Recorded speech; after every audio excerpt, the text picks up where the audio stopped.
एक क्षण तिथे पण जेव्हा फॅमिली वीक झाला होता, जेव्हा सगळे घरातल्याला जेव्हा मला कळलं की माझी सासूबाई वारल्या, तर मला असं वाटलं होतं की यार आपण डिसिजन त्यांना विचारूनच आपण इथे आलो. आणि सासूबाईंचं मी खूप केलंय, असं नाही की मी काहीच नाही केलं. म्हणजे माझं आयुष्य मी घरात आल्यापासून ना, मी माझ्या घरातल्या सगळ्यांच्या बाबतीतला विचार करूनच माझा घर संसार सांभाळलेला आहे. आल्यानंतर पहिल्यांदा नंदेला घर घेऊन दिलं.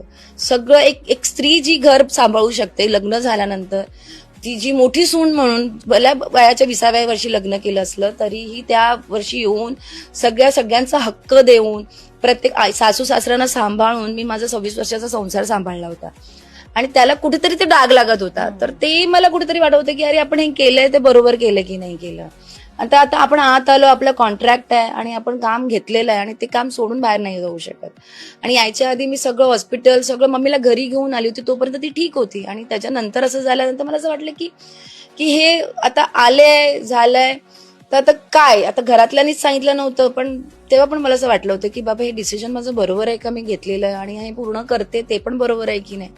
पण मी नेहमी काम, जेव्हा आपण कुठलं काम घेतो तर ते काम पूर्ण करायचं असतं. आणि आज मी काय, उद्या कोणीही जाणार आहे, माझंही वेळ येणार जेव्हा मलाही सगळ्यांना बाय बाय करायचंय.